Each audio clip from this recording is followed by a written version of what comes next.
इश्क नबी जिसके सीने में है, इश्क नबी जिसके सीने में है, वो कहीं भी रहे दिल मदीने में है। खुदा शाहिद है वो बाजार लगता है मदीने में। खुदा शाहिद है वो बाजार लगता है मदीने में। जो दुनिया में नहीं मिलता वो मिलता है मदीने में। जो दुनिया में नहीं मिलता वो मिलता है मदीने में। और दिखा दे या इलाही वो मदीना कैसी बसती है। आप ज़रा आमीन कह दीजिएगा। देखिए, मदीना देखने के लिए पैसों की जरूरत नहीं है, इश्क़े नबी का होना जरूरी है। बेशक बहुत ऐसे लोग हैं लखपति हैं, करोड़पति हैं। ये वही हाजी साहब हैं, हाजी इसाक साहब, जो आज से तकरीबन 7-8 साल पहले हमारे इलाके में मोहम्मदिया निदूरा के अंदर ये बेचारे तालिबान उलूम नबविया के जो तलबा थे उनके लिए खाना बनाया करते थे। जिस हुजूर के घर की ये गुलामी करते थे, अब उस हुजूर के दयार से बुलावा है ना। तो ऐसा नहीं कि बहुत ऐसे करोड़पति भी पड़े हैं लेकिन उनको अजमेर भी नसीब नहीं हुआ। तो मदीना जाने के लिए पैसा बाद में, इश्क़ नबी का होना जरूरी है। साहिल समंदर पे मौलाना रूम फरमाते हैं, साहिल समंदर पे एक चूंटी की क्या औकात होती है। इश्क़ नबी में जब मगन हो गई, कहती आका क्या सिर्फ आप अपने बारगाह में सिर्फ अमीरों को बुलाएंगे, हम गरीबों को नहीं। इश्क़ नबी में मस्तो मगन हो करके सफरे मदीना तय करना शुरू कर दिया। चलती रही, अचानक हवा का झोंका आया, फिर पलट करके अपने जगह पे आ गई, लेकिन हिम्मत नहीं आ रही। फिर उसने मदीने की तरफ चलना शुरू कर दिया। चलती रही, फिर एक हवा का झोंका आया, फिर पलट आई, फिर उसने हिम्मत बांधा, फिर हुजूर की बारगाह की तरफ चलना शुरू कर दिया। साहिल समंदर के किनारे किनारे जा रही है, अचानक हवा का झोंका आया, पलट करके बैठ गई, थक हार कर आका की बारगाह में कहती, ऐ मेरे आका, अब मेरे अंदर इतनी ताकत नहीं कि मैं सफर तय कर सकूं।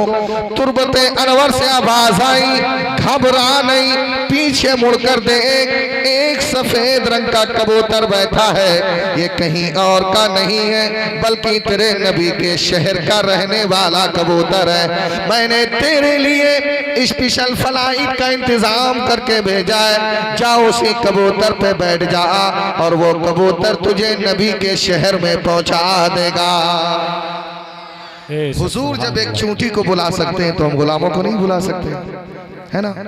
बस ये है कि इरादे होना चाहिए, और जिस दिन बुलावा आएगा इंशाल्लाह हम सबकी हाजिरी है ना।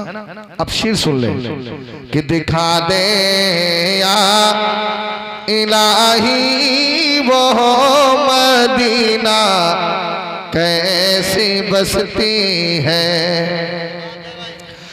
दिखा दे या इलाही वो मदीना कैसी बसती है,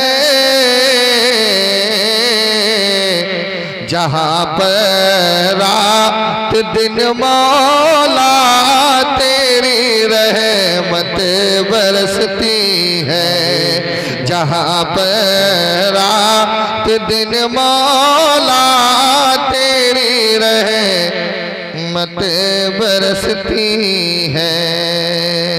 मोहब्बत के साथ दुरूद शरीफ पढ़ लें। अल्लाहुम्मा सल्ली अला सय्यिदना मौलाना मुहम्मदिन बारिक वसल्लिम सलातु व सलाम अलैका हबीबी या रसूलुल्लाह सल्लल्लाहु अलैहि वसल्लम।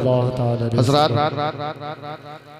मैं मुबारकबाद पेश करूंगा मोहतरम हाफिज शाकिर साहब और उनके तमाम बिरादरान का।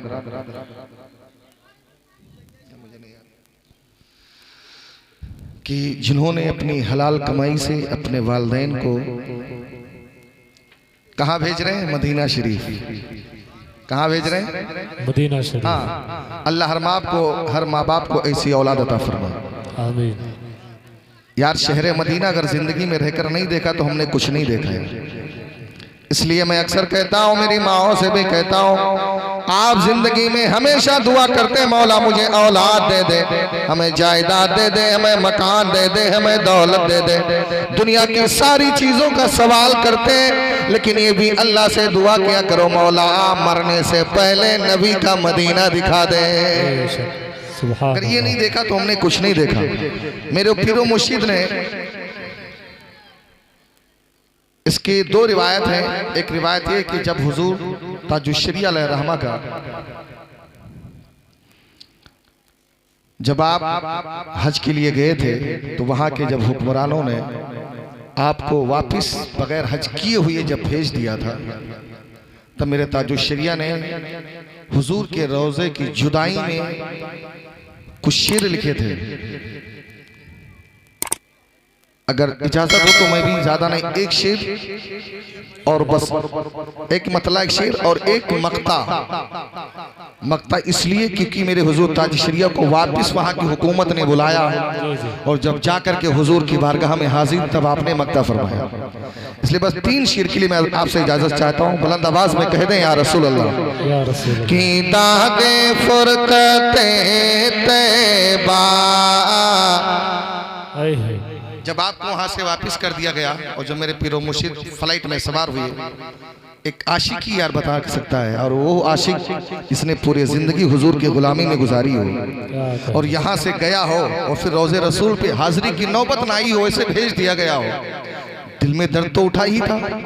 आपस करते मेरे आका की दागे फुरकते तैबा, कल्ब मुज़महिल जाता, दागे फुरकते तैबा, कल्ब मुज़महिल जाता, कि दाग फुरकते तैबा,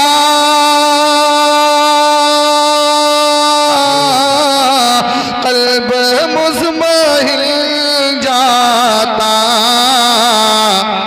अरे काश गुंबदे खज़रा, काश गुंबदे खज़रा देखने को मिल जाता, काश गुंबदे खज़रा देखने को मिल जाता, और मेरा दम निकल जाता उनके आस्ताने पे, मेरा दम निकल जाता उनके आस्ताने पे, कि मेरा दम निकल जाता उनके आस्ताने पे। अरे उनके आस्ताने की खाक में मैं मिल जाता, उनके आस्ताने की खाक में मैं मिल जाता। मक्ता मामला दुआओं के साथ मुलाहिजा करें। अता। जब वहाँ की हुकूमत ने आपको यहाँ भेज दिया, यहाँ पर बड़े एहतजाज हुए हुजूर ताजुश शरिया के मुवाफ़क़त में इंडो पाक बांग्लादेश में कि वहाँ की हुकूमत ने ऐसा क्यों किया। एक शख्स के आदमी लाखों की तादाद का मजमा, तब उनको समझ में कि शायद ये कोई मैंने बहुत बड़ी भूल कर दी, तो सिर्फ आपको बुलाया नहीं बल्कि स्पेशल आपके लिए वीज़े का वहाँ से वीज़ा आपके लिए लॉन्च किया गया। और हुजूर ताजुश शरिया जब वापस गए और जब रोज़े रसूल पर हाजिर हुए तब मक्ते में फरमाते हैं कि उनके दर पे अख्तर की हसरतें होई पूरी,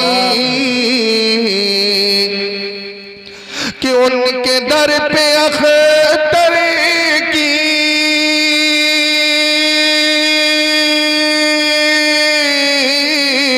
हसरतें होई पूरी। अरे साइले दरे अक़दस कैसे मुनफ़ाइल जाता, साइले दरे अक़दस कैसे मुनफ़ाइल जाता। काश गुंबदे खज़रा देखने को मिल जाता। मोहब्बत के साथ दुरूद शरीफ पढ़ें। अल्लाहुम्मा सल्ली अला सय्यिदिना मौलाना मुहम्मद बारिक वसल्लम सल्लल्लाहु अलैहि या रसूलुल्लाह सल्लल्लाहु अलैहि वसल्लम। हज़रात,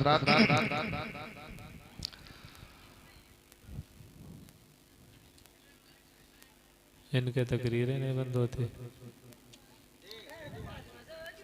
आप लोग मर्द होकर के औरतों के बीच में क्यों बैठे?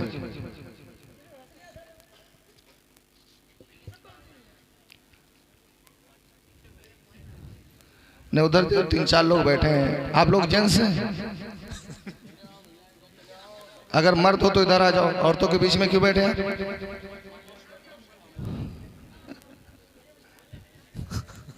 जी वाल है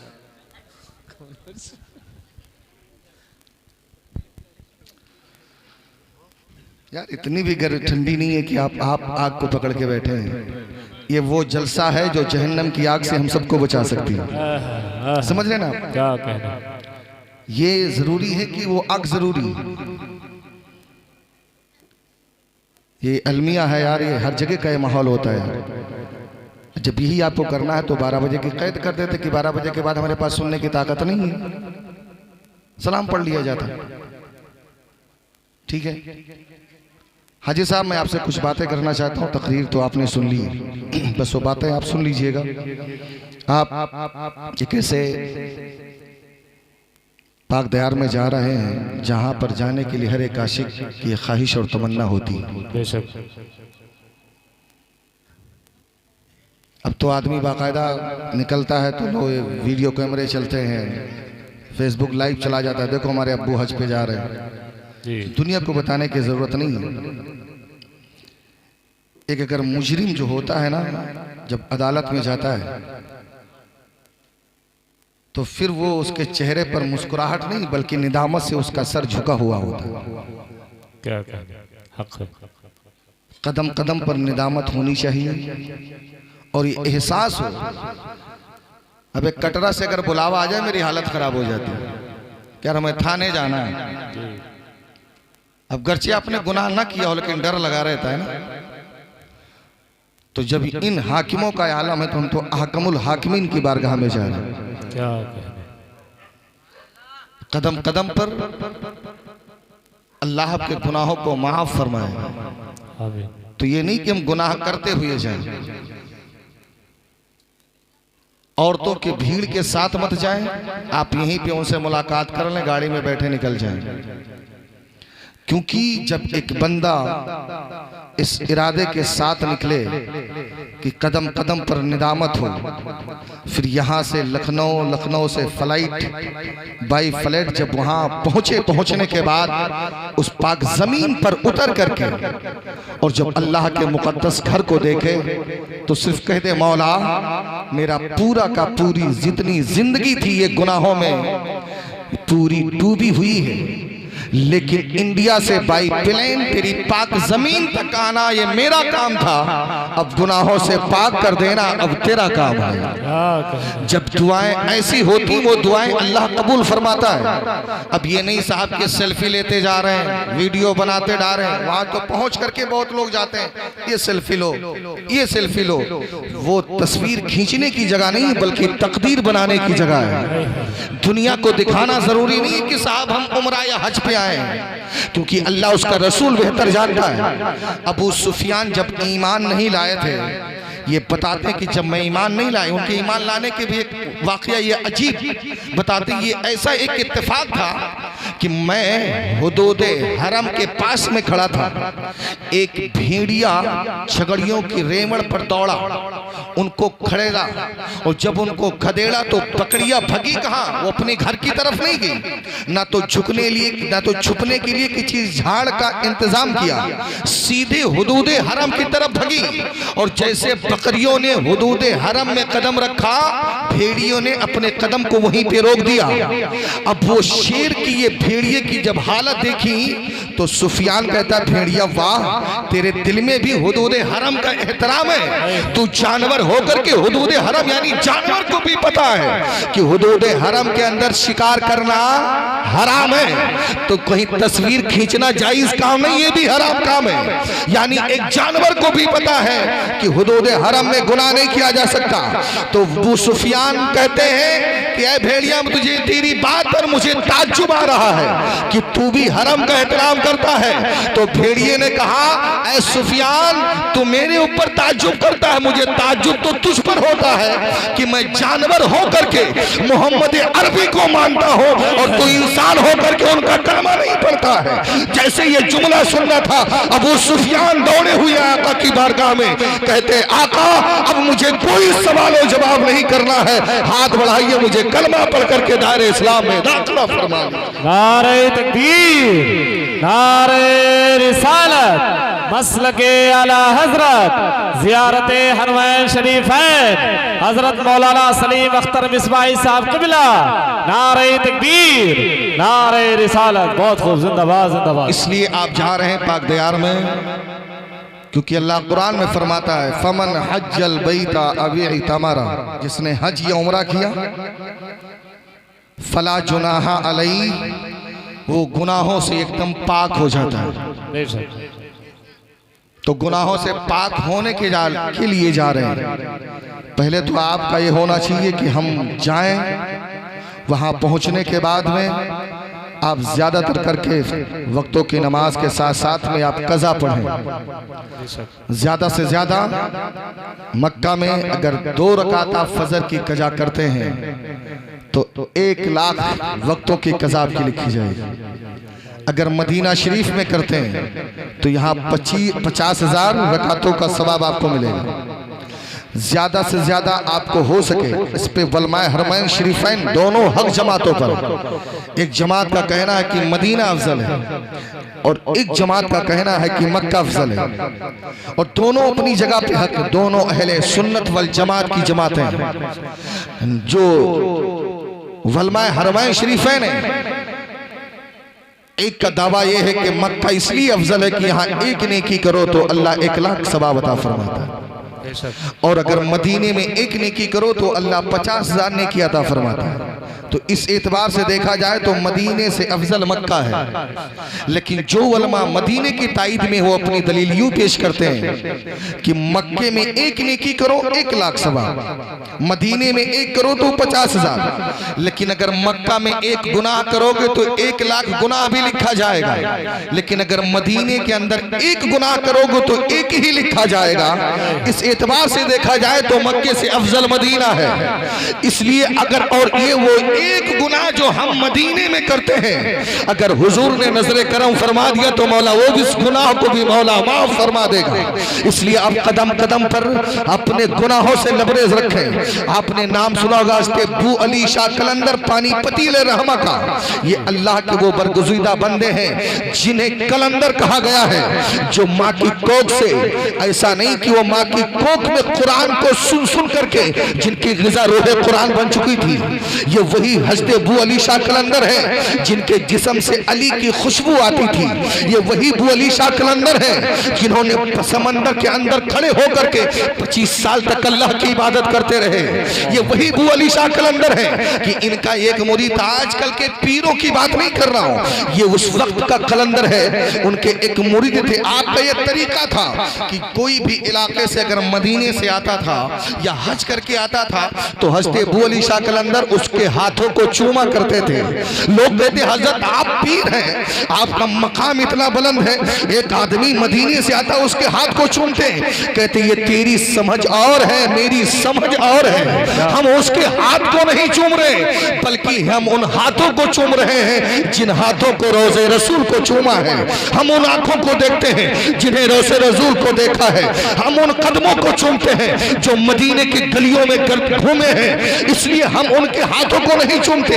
मुरीद खड़ा खड़ा ये देख रहा था, कहने लगा हुजूर अगर इजाजत दें तो हम भी चले जाएं मदीना शरीफ, क्योंकि कुछ मुरीद होते पूरी जिंदगी हाथ ही चूमते रहते हैं। दिल में ख्याल आया, कहा अगर काश अगर मैं भी मदीना चला जाऊं तो पूरी जिंदगी तो हमने पीर साहब के हाथ चूमे, अगर मैं वापस आऊंगा तो पीर साहब मेरे भी हाथ को चूमेंगे। कहा जब तक इजाजत तो मैं भी मदीना चला जाऊं। कहा नहीं, तुम्हें नहीं जाना। मुरीद थे भाई, ठहर के कहा हज़रत कोई बात नहीं।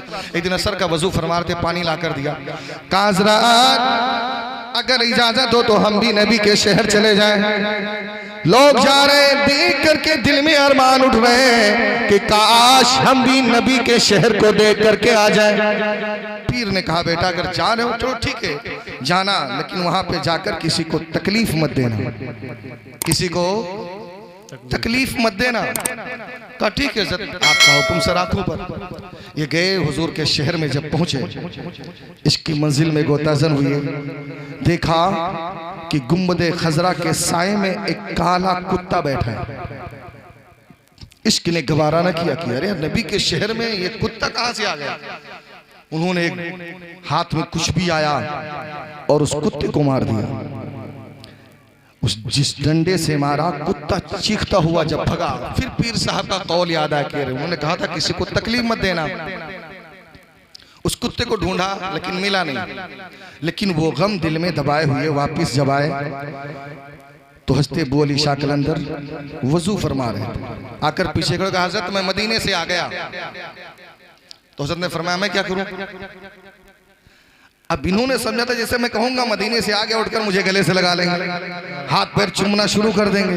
कहा हज़रत मैं मदीने से आ गया। कहा मैं क्या करूं। कहा हज़रत मैं मदीने से आ रहा हूं। तो कहा मैं क्या करूं। कहा हुजूर नबी के शहर गया था। कहा अच्छा गए थे, किसी को तकलीफ तो नहीं दी। कहा नहीं हुजूर मैंने किसी को तकलीफ नहीं दी, लेकिन हाँ मेरी इश्क की बोली में ऐ मेरे पीर मैंने गुंबदे खजरा के साए में एक कुत्ता बैठा था जो मेरे इश्क को गवारा न हुआ, मैंने उसे मार दिया। लेकिन मेरे पीर मैंने उसे बाद में ढूंढा लेकिन मिला नहीं। मैं सोचा मिल जाए तो कुछ दवा दरमट कर दे, लेकिन मिला ही नहीं। आपने फरमाया मेरी पुश्त से कमीज हटाओ। जब पुश्त से कमीज हटाया तो आपके जिस्म पर उसी डंडे का निशान बना हुआ था। पीर की जिस्म पर जब निशान देखा कहने लगे ऐ मेरे हुजूर मैंने समझा नहीं ये निशान कैसा है। कहने लगे ऐ मेरे मुरीद जो निशान जो डंडा तुमने कुत्ते के जिस्म पे मारा था वो कुत्ता कोई और नहीं बल्कि तुम्हारा पीर अबू अली शाह कलंदर था। वक्त का अंदाजा करें, आज लोग जिंदगी भर करके इसका माल हड़प लेना, उसका माल हड़प लेना, उसकी जायदाद को हड़प लेना, फिर समझते हैं चलो बुढ़ापे में हज कर लेंगे, अल्लाह ताला सारे गुनाहों को माफ कर देगा। अगर ऐसा हज करना है तो बेहतर है घर बैठो, आप जाने की जरूरत नहीं है। अपने वक्त का कलंदर है, लेकिन हुजूर के शहर में अगर जा भी रहे तो कुत्ते की शक्ल में जा रहे। कहने लगे मैं मेरे पीर आप इतने अजमतों आला की शख्सियत है। कहा हुजूर अगर अपने दर का अगर मुझे कुत्ता कबूल कर लें बस यही मेरे लिए काफी है। तो अगर जाओ तो कभी जिस्म पर या अपने आप पर ये कभी इतराना नहीं कि हम आए, बल्कि तुम्हें तो फख्र करना चाहिए कि मदीने वाले मुस्तफ़ा ने हमें बुलाया है। बेशक। हाँ? और वहां पहुंच करके हाँ यार उस पाक दयार में जहाँ के आबो हवा में भी हमारे आपके लिए शिफा है। बेशक। वहाँ की बरकतें, वहाँ की रहमतें, वहाँ के कूचो बाजार जहाँ मेरे मुस्तफ़ा ने वक्त गुजारा है, आप वहाँ पे रहें, अपने वक्त को गुजारें, नमाजों की अदा करें, ज़्यादा से ज़्यादा हुजूर की बारगाह में दरूदों की डालियाँ भी पेश किया करें। बेशक। जिक्रे नबी से रूह को गरमाने आए हैं। आए है। बोलेंगे आप? खत्म कर दें? एक बज गया। जिक्रे नबी से रूह को गरमाने आए हैं, जिक्रे नबी से रूह को गरमाने आए हैं। अरे सोया हुआ नसीब हम जगाने आए हैं, सोया हुआ नसीब हम जगाने आए हैं। कुछ लोगों का ठंडी लग, लोगों का गुटका रखे, खुद नहीं बोल पा रहे। हाँ कुछ तो बोले ना यार आप। ख्वाजा साहब के बैठाए तो नहीं आप लोग, ना हिल रहे हैं ना बोल रहे हैं। हाँ? जी हाल है। बोले मचल से कहते हैं सुभान अल्लाह। सोया हुआ नसीब हम जगाने आए हैं। अब तो लोग जहां देखो तहां खोदत घूमत है। कहा समझो यार, बात तो समझो कम से कम।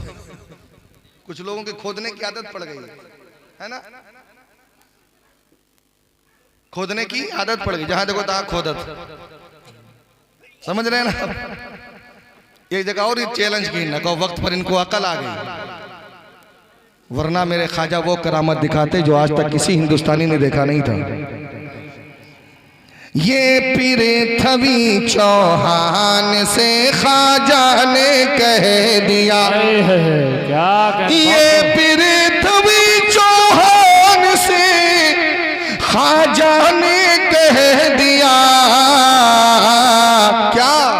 अरे हम परचमे इस्लाम को लहराने आए हैं, हम परचमे इस्लाम को लहराने आए हैं। सोया हुआ नसीब हम जा आए हैं।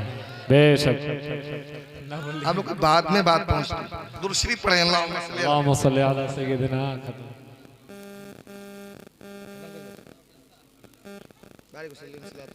या रसूलुल्लाह सल्लल्लाहु तआला अलैहि वसल्लम।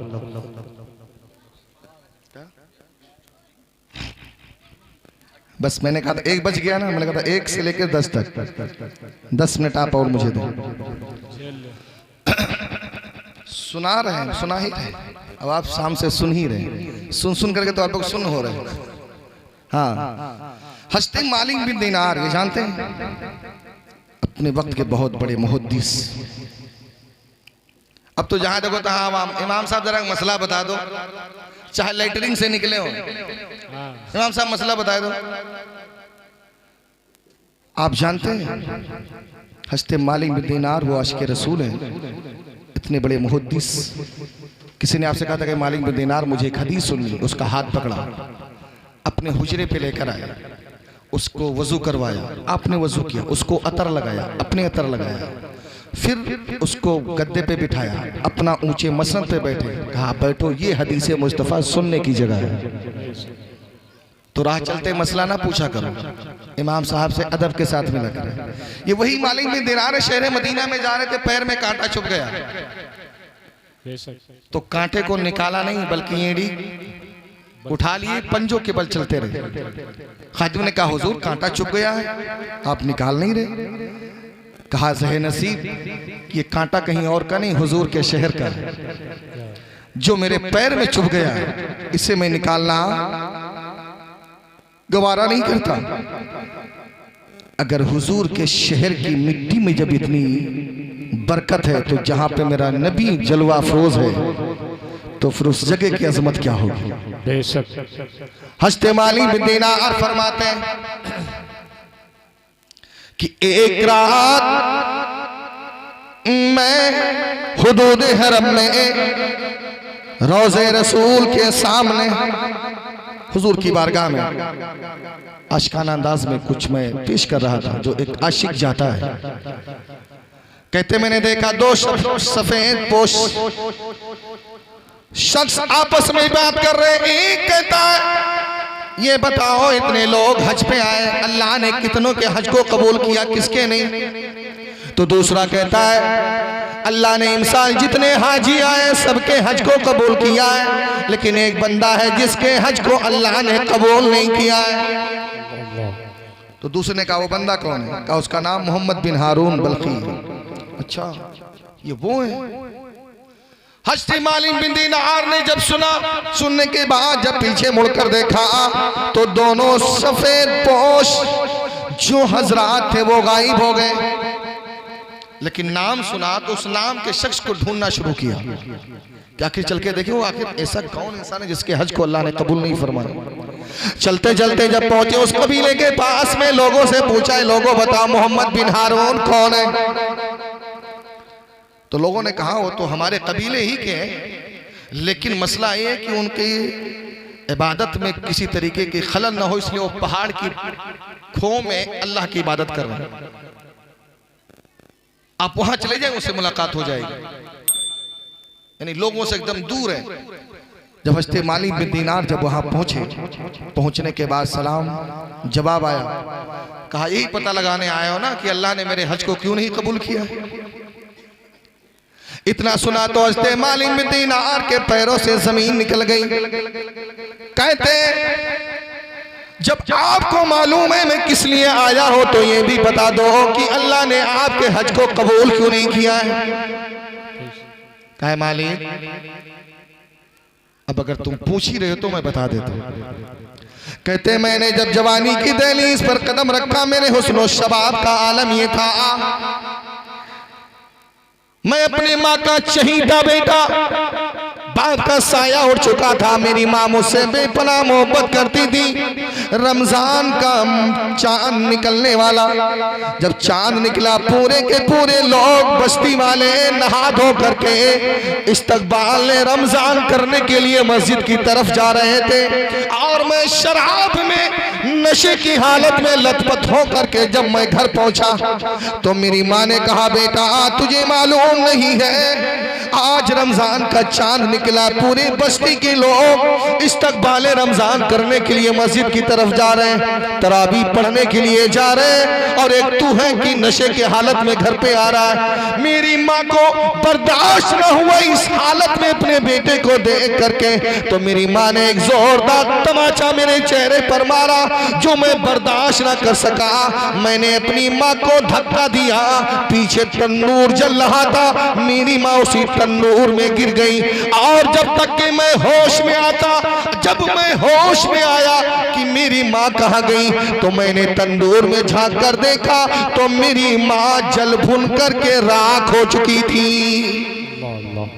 अल्लाह। कहते मैंने चाहा कि मैं अपनी माँ को निकालूं, कहते मैंने पैर को पकड़ करके निकालना चाहा तो मेरी माँ के पैर की चमड़ी मेरे हाथ में आ गई।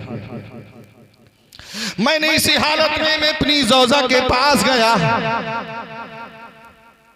तो जोजा ने कहा अब मैं तेरा घर छोड़ करके जा रहा हूं, क्योंकि जो औलाद अपनी माँ की नहीं हो सका वो मेरी कहां से होगा। कहा मेरी बीवी भी चली गई, माँ भी चली गई, मेरी दुनिया उजड़ गई।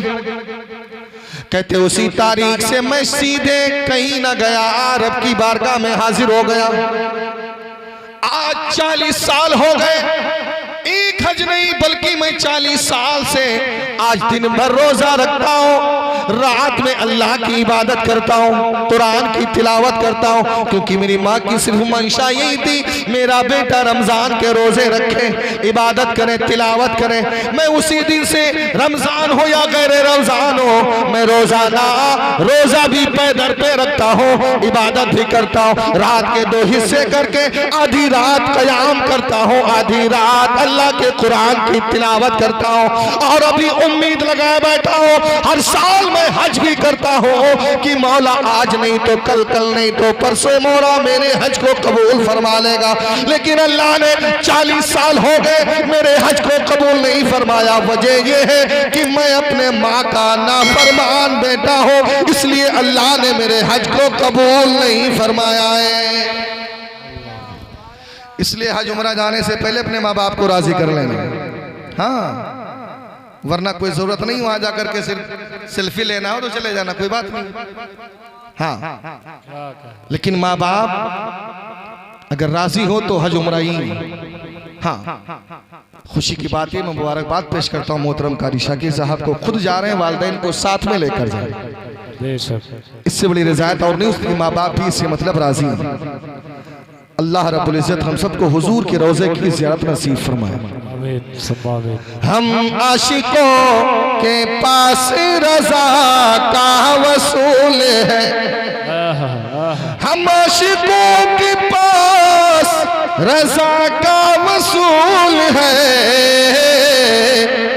जन्नत उसी की है जो गुलाम रसूल है, जन्नत उसी की है जो गुलाम रसूल है।